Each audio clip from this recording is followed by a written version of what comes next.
আপনি কি আনোয়ার টিভিকে বাই এনি চান্স টাকা পয়সা দেন, বা না। তারা আপনাকে টাকা পয়সা দেয়? না মানে আপনারা কি এসব প্ল্যানিং করে করেন? না না না। আফ্রিদি ভিউ এর জন্য কতটা নিচে নামতে পারে? আমার ওয়াইফ কে বলতে হবে না, ওয়াইফকে নিয়ে কোনো নেগেটিভ ভিডিও বানাইছে যেটার জন্য আমি নিচে নামছি। আমি নিজে পার্সোনাল ভাবে নামতে পারি, বাট আমার ওয়াইফকে নিয়ে বলতে পারবে না যে ওকে নিয়ে কোনো নেগেটিভ ভিডিও বা ও খোলামেলা ভাবে ভিডিও করছে। আপনাকে বেচে আনোয়ার বেশি টাকা কামিয়েছে না আপনি আনোয়ারকে বেচে বেশি টাকা খেয়েছেন? কি জানি ও কত টাকা কামাইছে জানি না, বাট আমি অনেক কামাইছি। কত? 3 লাখের মতো। জাস্ট আনোয়ারকে নিয়ে? আনোয়ারকে নিয়ে। এরে আনোয়ার টিভি। আমার নাম হিরো আলম, সন্ত্রাসীদের লাগাই মলম, মারবো উপর তলায়, ব্যথা পাবি নিচ তলায়। মগ নিয়ে অনেক কাহিনী হচ্ছিল যে সে মগ কিভাবে তুললো সবাই Right. জানতে চায়। আজকে কি আমাদেরকে মগ তুলে দেখাবেন? অবশ্যই এখন দেখবো পরে পরে লাস্টে। ওকে, সো অডিয়েন্স লাস্ট পর্যন্ত এই শোটা দেখুন, বিকজ লাস্টে মিরাজ আফ্রিদি সত্যি সত্যি আজকে ফ্ল্যাশ টকের মগ উঠে দেখাবে সে আসলে Yes. সামনে মগ রাখা আছে কিভাবে উঠানো যায়।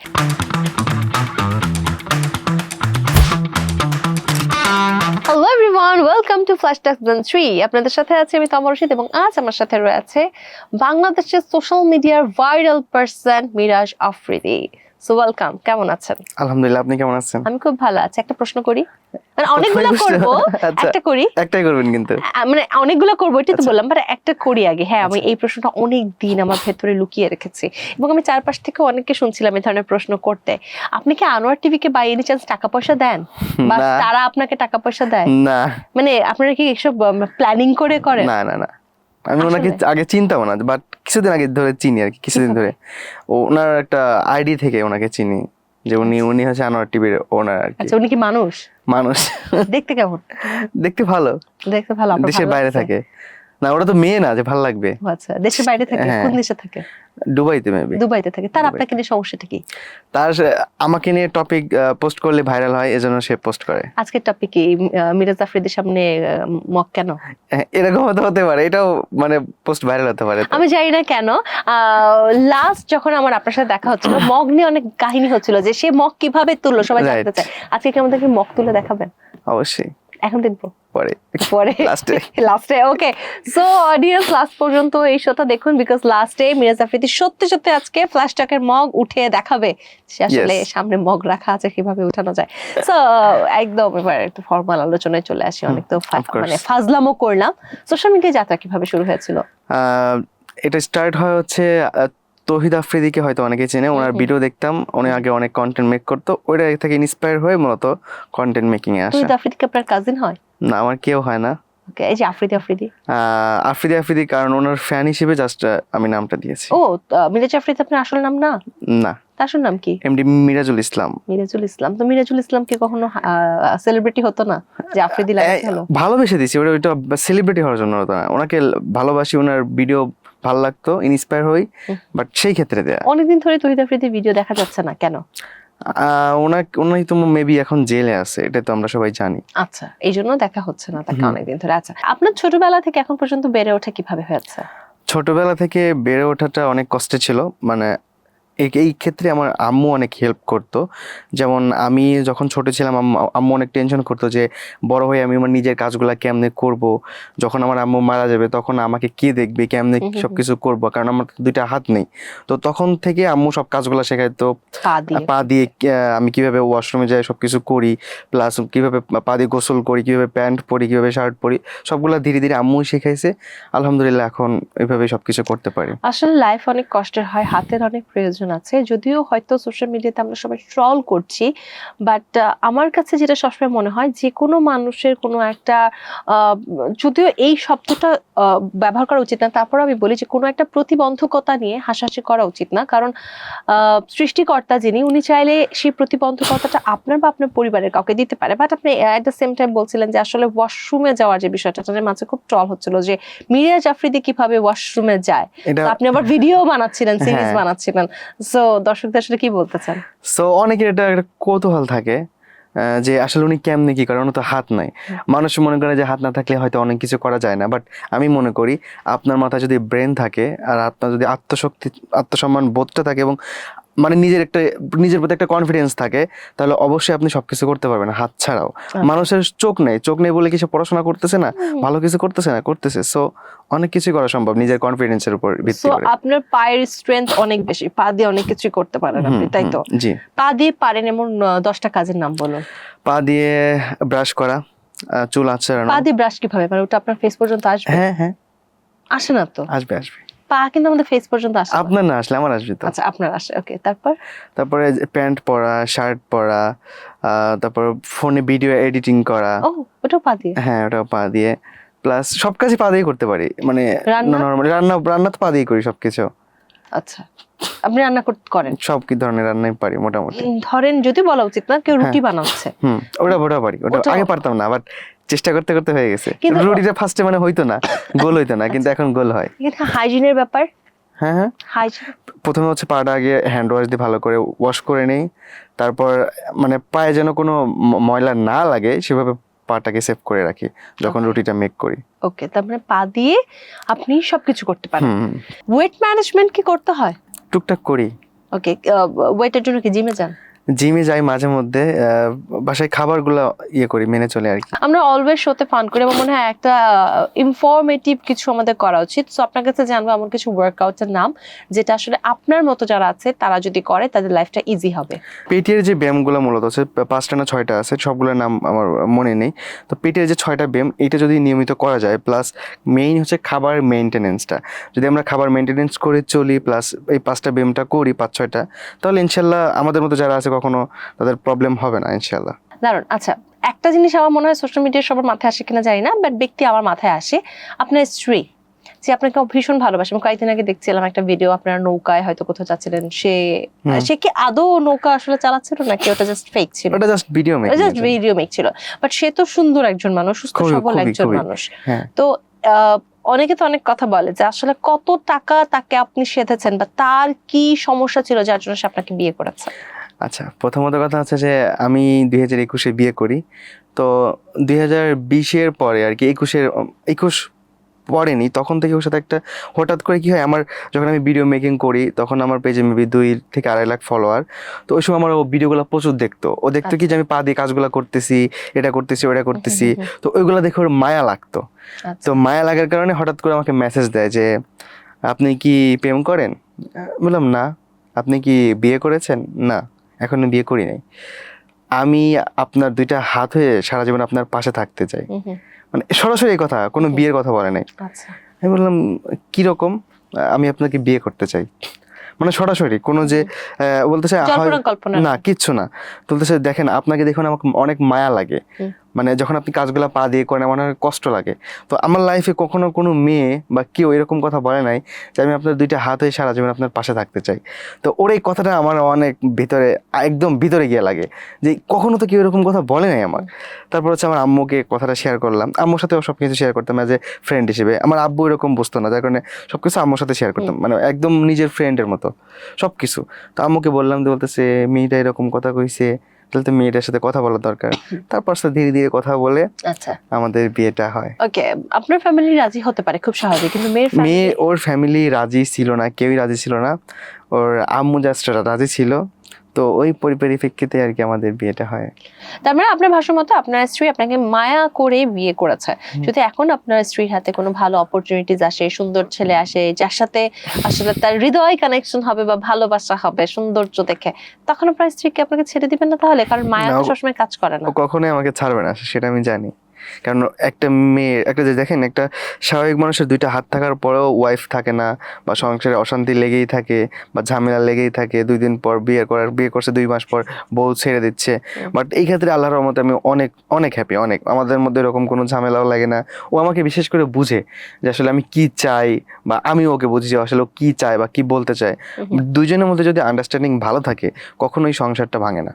এখন তো আপনি অনেক সফল, যখন বিয়ে করেছিলেন তখন এত সফলতা আমি তখন আমার ফলোয়ার ছিল অনেক, 2 থেকে 2.5 লাখ, বাট আমার কোনো ইনকাম ছিল না। বাট আমি তখন বুঝতাম না যে ফেসবুক থেকে ইনকাম করা যায়। ওকে, সো এখন যদি কোনো মেয়ে আপনার এই সাকসেস দেখে আপনাকে বিয়ে করতে চায় তখন কি করবেন? কখনোই না।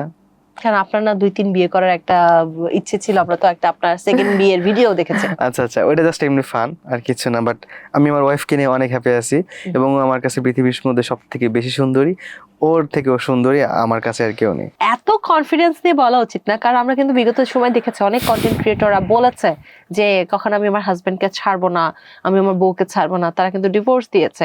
এরকম উদাহরণ কিন্তু অনেক আছে। বাট আমার ক্ষেত্রে তার ব্যতিক্রম অনেক। সেটা হচ্ছে যে আমার ওয়াইফ আমাকে বুঝে, আর ওর সাথে কখনো আমার ঝগড়া লাগে নাই যে দুজনের মধ্যে মেইন হচ্ছে কি জানেন, দুজনের মধ্যে যদি আন্ডারস্ট্যান্ডিং খারাপ থাকে, আবেগ দিয়ে কিন্তু দুনিয়া চলে না। তা ঠিক, এটা হচ্ছে বড় কথা। কিন্তু হ্যাঁ, মিরাজ আফ্রিদি ভিউয়ের জন্য কতটা নিচে নামতে পারে?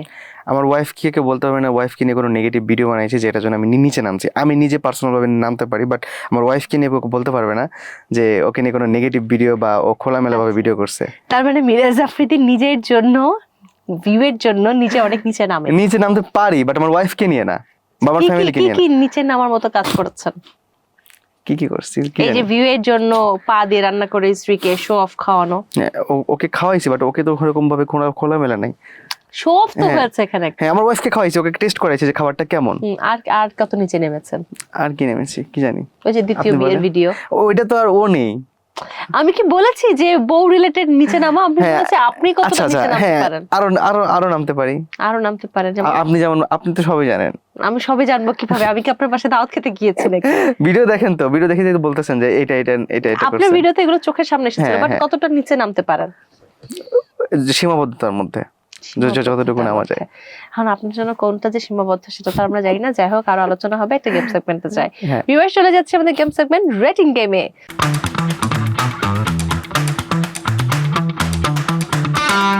এখন আপনার রেট করতে হবে। প্রথম প্রশ্ন, বর্তমানে বাংলাদেশের সবার সেরা অভিনেতাকে একে একে রেটিং করুন। 3 জনের নাম বলবেন, 1 2 3 এভাবে। আচ্ছা, নাম্বার 1 আছে সাকিব খান, ওকে তারপরে সিয়াম আহমেদকে আমার অনেক ভালো লাগে ওর অভিনয়, ওকে চঞ্চল চৌধুরী। ওকে। বর্তমানে বাংলাদেশের সব থেকে জনপ্রিয় ফেসবুক কন্টেন্ট ক্রিয়েটর কে? পছন্দ অনুযায়ী র্যাঙ্কিং করুন। আদি অন দা গো, সালাউদ্দিন সুমন, আর হচ্ছে এমডি ফিজ। আমার আমার নাম নিতে পারতেন আমাকে খুশি করার জন্য হলেও, যাই হোক বাদ দেন। বর্তমানে বাংলাদেশে আপনার চোখে 3 জন সুন্দরী নায়িকার নাম বলেন।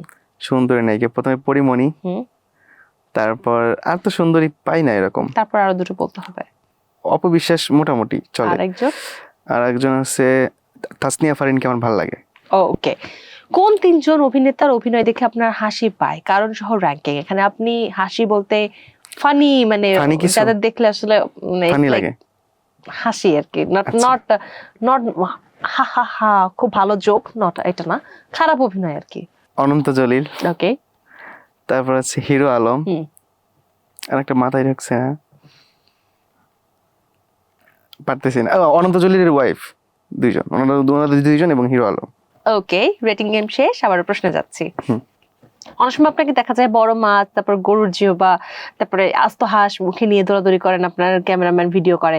কেন করেন? আপনার ক্যামেরাম্যানই তো এগুলো ধরতে পারে। এগুলো কি শুধু শুধু পাবলিক সিম্পেথি পাওয়ার জন্য সব করেন? সিম্পেথি না, এটা ভিউর জন্য। ভিউর জন্য? আর আমি এগুলো রান্না করে, এগুলো তো আমি কাঁচা খাই না, এগুলো আমি হাইজেনিক মেইনটেইন করি সব কিছু। যখন নিয়ে যান তখন তো মুখ দিয়ে নিয়ে যান। না, ওটার সাথে ওটা কাগজ থাকে বা পলি থাকে, যেন আমার কোনো প্রবলেম না হয়। স্মেল বাজে লাগে না? এত স্মেল লাগে না ওটা, কারণ যখন আপনি ওইটা গরুটাকে কাটতেছে তখন ওই স্মেলটা থাকে না, ওটা 1 ঘন্টা বা 2 ঘন্টা পর স্মেলটা আসে। সো ভিউয়ের জন্য এসবও করেন? করি, কারণ আমার এটা দিয়ে আমার পেট চলে। বা কেন আপনার না সেলুন ছিল? সেলুন তো আছেই, বাট এটা তো আমার মূল বিজনেস, তো আমার পেজ। আপনার মূল বিজনেস আপনার পেজ? হ্যাঁ অবশ্যই। সেলুন দিয়ে আপনার কোনো ইনকাম হয় না? ইনকামের কথা বলি না, বলছি মেইন আমার যে আমি যে আজকে এত দূর আসি সেটা তো আমার ফেসবুক পেজের মাধ্যমে, সো ওইটা আমার ঠিক রাখতে হবে। ওকে। সো ফেনীর বন্যায় আপনি গিয়েছিলেন, সেখানে যে অনেক কন্ট্রোভার্সি হয়েছিল যে আপনার হাত না থাকা সত্ত্বেও আপনি গিয়েছিলেন, সেখানে আপনাকে নিয়ে আসলে মানুষের দৌড়াদৌড়ি শুরু হয়ে গিয়েছিল, কোথায় মানুষ অন্য কাউকে কনসেন্ট্রেট দিবে। এইগুলো শো অফ কেন করতে জানি? পেজের জন্যই? এটা শো অফ করি না, এটা আমি তো আগে গেছি, আগে করেন না, এটা আগে দেখেন নাই? 2021 তো মানে 22 সিলেটের বন্যাতে, তখনও তো গেছিলাম। তখনও ডুবে গেছিলেন? তখন বলেন নাই কেন? এখন বললাম, এখন পেলাম তাই। তখন কেন বলেন নাই? তখন তো আপনাকে পাইনি আমি। কেন পান নাই? কেন পাই নাই মানে, তখন আমি আপনাকে পাই নাই, এখন পেলাম, এখন জিজ্ঞেস করছি। প্রথমত কথা হচ্ছে যে আমি যেভাবে গেছি, আমাদের ওইখানে লোক সেট করা ছিল যেখানে আমাদের বন্যার খাবারগুলো আমরা দিছি, আর আমি যে পর্যন্ত যাওয়া আমার পসিবল ছিল, আমি ঠিক তত পর্যন্ত গেছি। আমি কিন্তু জাস্ট আমার লাইভে দেখাচ্ছিলাম, আমি কিন্তু কোনো ভিডিও মেক করি নাই যে অনেকগুলো ভিডিও হবে, রিলস থেকে ওইটা থেকে ইনকাম হবে, ওইটা দিয়ে আমি আমার খাদ্যগুলো দিছি তা না। আমি আমার যেটা বাজেট ছিল ওইটা আমি দিছি, প্লাস যতটুকু আমার যাওয়া পসিবল, যেখানে গেলে আমার প্রবলেম ফেস করতে হবে না। আমি গেছি হচ্ছে আপনার লঞ্চ পর্যন্ত, ফেরিতে আর কি, চাঁদপুর ফেরি পর্যন্ত গেছি। সো ওই পর্যন্ত তো আমার কোনো প্রবলেম হয়নি, কারণ ফেরি থেকে তো আমি আর পড়ে যাব না, নৌকাতে পড়ে যাবো, কিন্তু ফেরি থেকে তো পড়বো না। সো আমি ওই পর্যন্ত গিয়ে আমি চলে আসছি। ওকে, যেন আমি খাবারটা একটা জায়গাতে যাচ্ছি, কারণ আমি কখনো চাঁদপুরে যাই নাই, বা ওইখানে বন্যার অবস্থাটা কেমন, যখন শুনলাম যে না আসলে ওইখানে যাওয়া পসিবল না আমার, তখন আমি ওইখান থেকে ফেরত চলে আসছি। এটা না করলে হতো না, এই আপডেট না দিলে হতো না? এটা তো সবাই দিচ্ছে, সবাই দিলে, গোপনে করা যেত না? সবাই দিলে প্রবলেম নেই, আমি দিলে প্রবলেম কেন? কেন আপনার হচ্ছে আসন্না ফাউন্ডেশনে তো প্রত্যেক ওনারা তো ইউজ ভিডিও করছে, ওনাদের ভিডিও নিয়ে কথা বলেন না কেন? ওদের ভিডিও নিয়ে হয়তো হ্যাঁ। কিছু মানুষ কথা বলবে, কিন্তু আপনার ভিডিও নিয়ে তো সবাই কথা কেন আমার বলছে। ভিডিও নিয়ে কেন কথা বলবেন? কারণ সেখানে কেউ মনে করেনি যে আপনি ওই জায়গার জন্য অ্যাপ্রোপ্রিয়েট। আমি তো সেটা দেখাচ্ছি যে কত পর্যন্ত গেছি বা কোন পর্যন্ত আমার যাওয়াটা পসিবল, সেটা তো আমি ভিডিওতে দেখাই দিচ্ছি। মেইন কি জানেন, যে আমরা একজনকে নিয়ে সমালোচনা করি, যে যদি দেখি যে এটা ভালো রিচ করতেছে, ভাইরাল হচ্ছে, মানুষ তখন ওইটা নিয়ে আলোচনা বেশি করে। এটা ঠিক। আচ্ছা, এই যে আপনাকে নিয়ে এত মানুষ ট্রল করে, এত সমালোচনা করে, এগুলোর কারণ কি? এগুলার কারণ ফার্স্টে আসলে জানি না আসলে কি জন্য করে, সেটা জানি না, বাট মেবি ভাইরাল হয় এই জন্য করে। ভাইরাল হয় জন্য। এগুলোর জবাব হিসেবে কি দিবেন? তখন জবাব হিসেবে বলবো আরো করেন। লাভ হচ্ছে আমার নাকি? এখন লাভ হচ্ছে, আগে ক্ষতি হইতো, মানে মানসিক প্রবলেম চাপ ফেস করতাম, হতো। বাট এখন আমি এগুলো এনজয় হিসেবে নেই। মানে এখন লজ্জা শরম সব হারিয়ে গেছে। লজ্জা শরমের কথা বলি নাই। আমি একটা কথা বলি আপনাকে, যখন আমাকে নিয়ে মানুষ বেশি মানে আজে বাজে মন্তব্য করে বা পোস্ট করে, তখন ফার্স্টে নিজের কাছে খারাপ লাগতো, যে আমি যদি ওই মেন্টালিটি নিয়ে থাকতাম, এতদিন হয়তো আমি স্ট্রোক করে, ব্রেন স্ট্রোক করে মারা যাইতাম। বাট ওইটাকে আমি ফান হিসেবে যখন নিচ্ছি, আল্লাহ পাক আমাকে বাঁচায় রাখছে, আমি চলতেছি। অর্থায়নটাও আসছে। আর ওইটা দিয়ে কেমনে অর্থ না, ওটা তো আমি পোস্ট করতেছি না, অন্যকে পোস্ট অন্য করতেছে। কেউ করলে কি হয়েছে? হ্যাঁ। মানুষজন তো খুঁজতেছে আপনাকে, আবার তার পেজে যায়। জানতাম না, আপনার কাছ থেকে শুনলাম। ও কেন, কেউ এটা বলে নাই? না, আমাকে তো কেউ বলে নাই যে আমার পেজে ওই ভাইরাল হলে পেজ সার্চ দিয়ে দেখে। হ্যাঁ, ও ডেফিনেটলি দেখে। তখন দেখবেন না যে এই ছেলেটাকে একটু দেখি, শিখলাম প্লাস আপনার কাছ থেকে। অন্য কোনো মানুষের চোখে পড়লে হয়তো কোনো একটা কাজের প্রপোজালও পাচ্ছেন। সো শিখলাম। ডেফিনেটলি এটা হয়, বা আমি মানুষকে অনেক কিছু শেখাতে পারি এখন। যাই হোক, আপনার সাফল্য কি সমাজের দৃষ্টিভঙ্গি বদলাতে সাহায্য করছে, কি মনে হয় আপনার কাছে? জানি না কতটুকু করতেছে, বাট আমি নিজে একটা মাদ্রাসা চালাই, যেখানে প্রায় 40 থেকে 42 জন বাচ্চা। ওইটার পুরোটা না, মানে যতটুকু আনুষঙ্গিক দরকার আমি দিই, প্লাস আমার এলাকার মানুষ বা আমার মাদ্রাসার আশেপাশে যারা একটু সম্ভ্রান্ত আছে তারা, এবং পরিচালনাটা আমি করি। আচ্ছা, প্লাস আমি আমার এলাকায় কয়েকটা মেয়ের বিয়ে সহ অনেক কিছুই করেছি। দারুণ। আপনার মতো যারা আছে, আপনি বলছিলেন যে আপনি উল্টো মানুষের সহযোগিতা করছেন, কিন্তু আপনার মতো যারা আছে, যাদের জন্ম থেকে হাত নেই, বা হয়তো পরবর্তীতে কোনো অ্যাক্সিডেন্টে হাতটা নাই হয়ে গিয়েছে, বা অন্য যে কোনো সমস্যা, তাদেরকে সবসময় দেখা যাচ্ছে যে বিভিন্ন অজুহাত তারা খোঁজে, কাজ করতে চায় না, পড়াশোনা করতে চায় না, তারা ভিক্ষাবৃত্তি বা অন্যের দানে চলার একটা মাধ্যম খুঁজে নেয় বারবার। কেন এটা হয়? আপনি তাদের পাশে কি দাঁড়াতে চান, বা তারা কি আসলে আপনাদের সাহায্য নিতে চায় না, তারা আসলে সেটাতেই বেশি খুশি? আচ্ছা, প্রথমত কথা হচ্ছে কি, আমি কিছুদিন আগে একটা ভিডিও মেক করতে গেছিলাম, সেটা হচ্ছে যে একটা লোককে আমি বলছি একটা বিজনেস আপনার ব্যবস্থা করে দিব, 20 থেকে 25 হাজার টাকা লাগবে ওই ওনাকে একটা বিজনেস করে দিতে। সো উনি ওই বিজনেসটা করবে না, কারণ ওই বিজনেসে উনি ইনকাম করবে দিনে 500 টাকা, আর উনি ভিক্ষা করলে পাচ্ছে 3000 টাকা। সো এইটা মানুষের যে ইন্টেনশন, যে ওনার কাছে টাকাটা বড়, বাট উনি যে ভিক্ষা করতেছে এটা যে কতটুকু সম্মানটা বড় না। সো ওনাকে বললাম যে আপনার 20,000 লাগুক 25,000 লাগুক আমি দিয়ে দিচ্ছি, আপনি এই বিজনেসটা করেন। ওনার একটা হাতে সমস্যা, কিন্তু একটা হাত ভালো। সো উনি একটা হাত দিয়ে কিন্তু ব্যবসা, একটা মুদিখানার দোকান করে দিলে উনি ভালোভাবে করতে পারবে। সো উনি সেটা করবে না, বলছে আমি ওইটা করে আমি তো 20 টাকা ইনকাম করতে পারবো না। এই যে মানুষের ইন্টেনশন। বাট ব্যবসা করলে তো আস্তে আস্তে টাকা বাড়বে। ওইটা ওনার ইন্টেনশন একটাই, যে আমি তো ওইরকম পাবো না। উনি তো কোনো পরিশ্রম ছাড়া এক জায়গায় বসে এসে 3,000 টাকা ইনকাম করতেছে। এটা সত্য। বাংলাদেশে যেহেতু আমরা আছি, সো বাংলাদেশের পার্সপেক্টিভ নিয়েই বলি, বাংলাদেশে এরকম অসংখ্য ভিক্ষুক আছে যাদের শক্তি সামর্থ্য থাকা সত্ত্বেও তারা ভিক্ষাবৃত্তির সাথে নিয়োজিত হয়েছে, কারণ সেখান থেকে তাদের আর্নিংসটা বেশি হয়। এবং বাংলাদেশে এমন অনেক ভিক্ষুক আছে যাদের আসলে শক্তি বা সামর্থ্য কিছুই নেই, তাদের আর্নিংস অনেক কম হয়, বিকজ এই পেশাদার ভিক্ষুকরা তাদেরকে আসলে দমিয়ে রাখছে, তাদের আসলে অর্থের প্রয়োজন। যাই হোক, এই প্রসঙ্গ নিয়ে কথা বলে কথা শেষ হবে না। আমরা আজকের এই অনুষ্ঠানে সমাজ পরিবর্তন করতে পারবো না, তবে আমরা একটা গেম সেগমেন্টে যেতে পারবো। দর্শক, চলে যাচ্ছে আমাদের গেম সেগমেন্ট র্যাপিড ফায়ারে।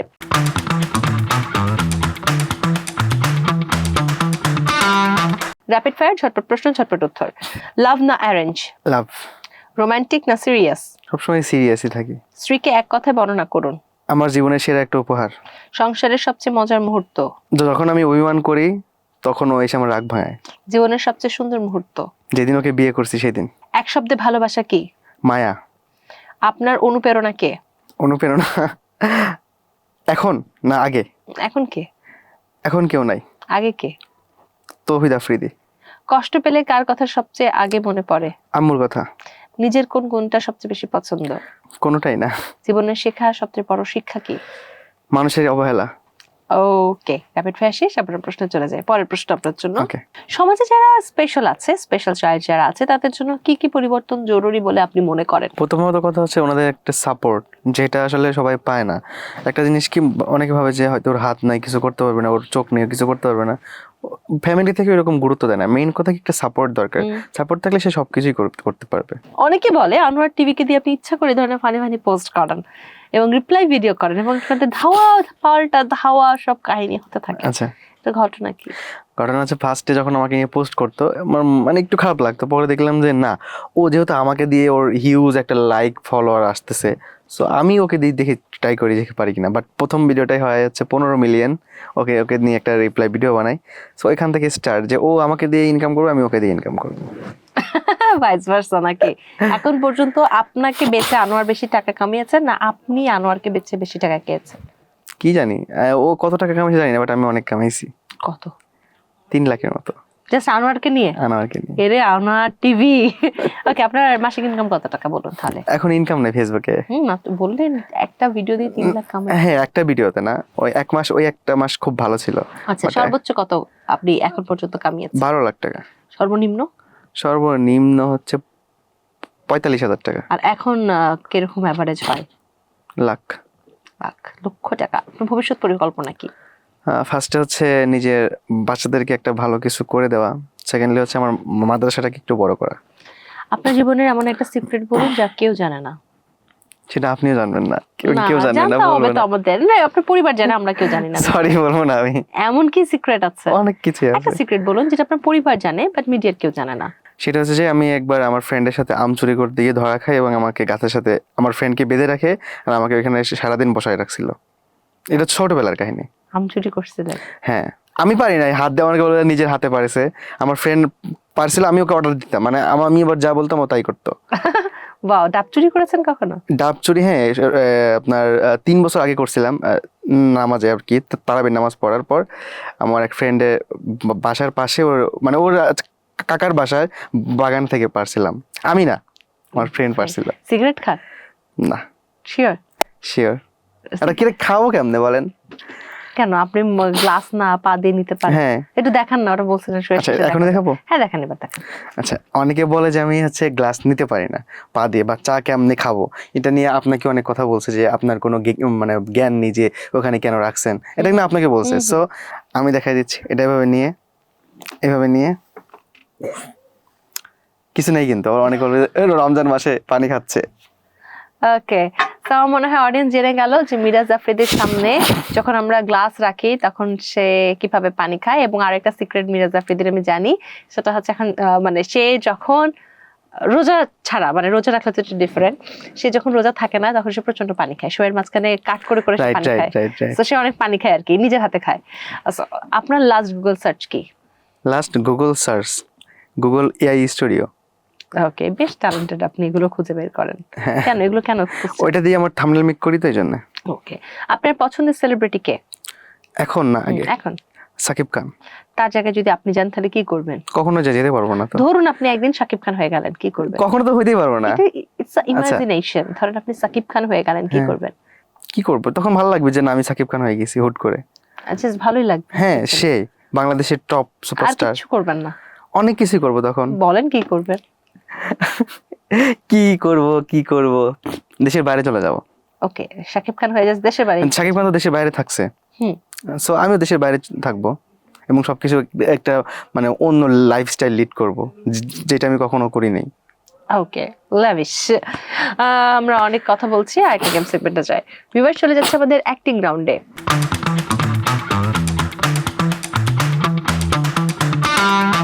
4টা থেকে একটা বেছে নিন। যেকোনো একটা। ওকে, এবার এটা পড়ে ক্যামেরায় মুখস্থ বলুন। ভালোবাসায় কানে ধরছি, কষ্ট পাইছি আমি, তুমি না। হুম। এইটা তো খুব মহা মুশকিলের একটা অ্যাক্টিং, কারণ আমার তো হাত নেই, আমি কানে ধরবো কেমনে? জাস্ট মুখে বলবেন না। আচ্ছা, এটা ধরেন, ভালোবাসায় কানে ধরছি আর না, কষ্ট আমি পাইছি, তুমি না। ওকে, ওকে, আরো আরেকটা। একটু আগে দেন এটা। ওকে, আচ্ছা, এটাতে হচ্ছে, আমার নাম হিরো আলম, সন্ত্রাসীদের লাগাই মলম, মারবো উপরতলায়, বেতা পাবি নিচতলায়, কাম সারছে। আচ্ছা, এটা কেমন জানেন যে আমি হিরো আলমের টপিক কথা বলবো আর আপনি হিরো আলমেরটাই দিবেন? I don't know, script writer জানে। এটা কেন রাখতে পারি? হ্যাঁ শিওর। আমার নাম হিরো আলম, সন্ত্রাসীদের লাগাই মলম, মারবো উপরতলায়, বেতা পাবি নিচতলায়। ঠিক আছে, সুন্দর হয়েছে। Thank you. So thank you so much. আজকের এই আয়োজনে এসেছেন অনেক দূর থেকে, and সুন্দর সময় কাটালাম, আমরা অনেক কিছু জানলাম নতুন করে। Thank you. দর্শকদের কিছু বলার আছে? একটা কথা বলবো, যদি আমার কথায় কোনো ভুল হয়ে থাকে আমাকে ক্ষমা করে দিবেন। বেশি বেশি ভিউজ দিবেন নাকি? বেশি বেশি এটা ভিউজ দিবেন। এটা তো ভিউ হবে আমি জানি, এটা million hit. Thank you so much আজকে আসার জন্য। Most দর্শক, এই ছিল আমাদের আজকের ফ্ল্যাশটক সিজন 3। আবারও দেখা হবে আপনাদের সাথে আগামী আয়োজনে। সে পর্যন্ত সবাই ভালো থাকুন, সুস্থ থাকুন। আল্লাহ হাফেজ।